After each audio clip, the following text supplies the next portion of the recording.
Hey, hey, and welcome back to Miss Kitty's Wild West Adventures.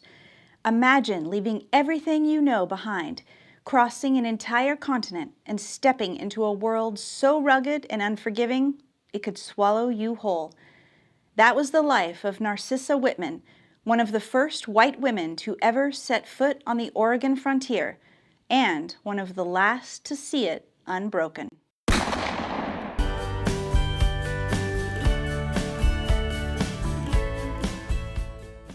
Narcissa Whitman was born in 1808 in upstate New York, in a place called the Burned Over District, a hotbed of religious revival and fervor. From a young age, she believed she had a calling to bring Christianity to the heathen in the far-off lands. She was no ordinary frontier woman. She had education, skill, and an iron will.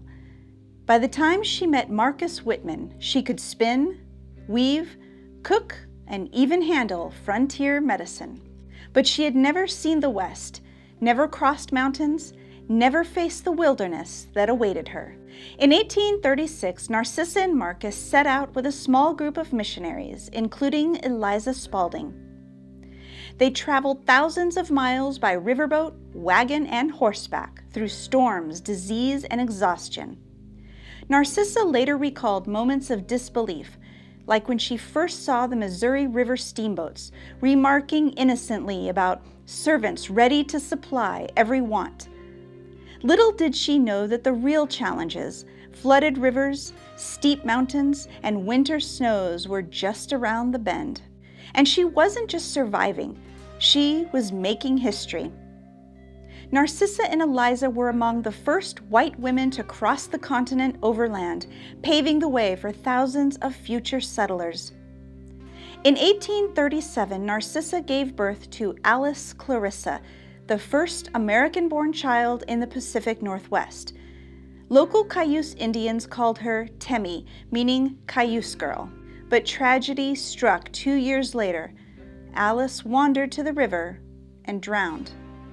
For Narcissa, the loss was devastating. Accounts say she suffered depression and near blindness afterward.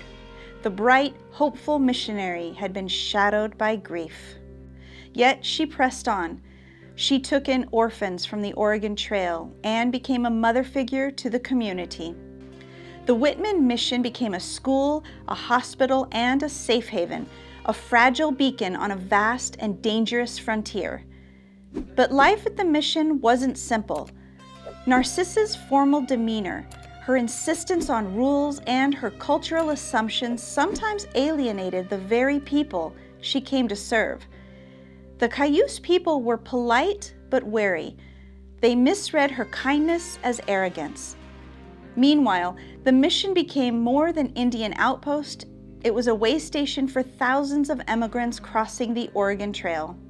Narcissa was juggling survival, religion, childcare, diplomacy, and the constant pressure of the wilderness itself. All these tensions, cultural, personal, environmental, came to a deadly head in 1847. A measles outbreak devastated the Cayuse, and they blamed Marcus and Narcissa. On November 29th, a group of Cayuse men stormed the mission.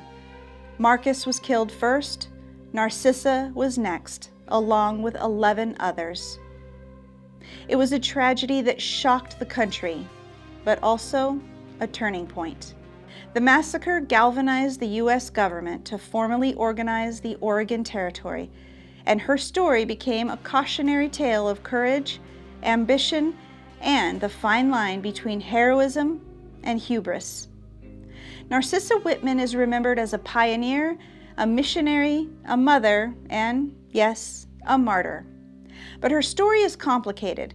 Was she a savior or a symbol of cultural imperialism? A survivor in every sense, or someone whose vision unintentionally led to catastrophe? She represents the tension of the frontier itself, beautiful and dangerous, hopeful and deadly, human and unforgiving. And that's the story of Narcissa Whitman, a woman who risked everything, survived the unimaginable, and paid the ultimate price in the wild lands of the Oregon frontier. And here's a question for you.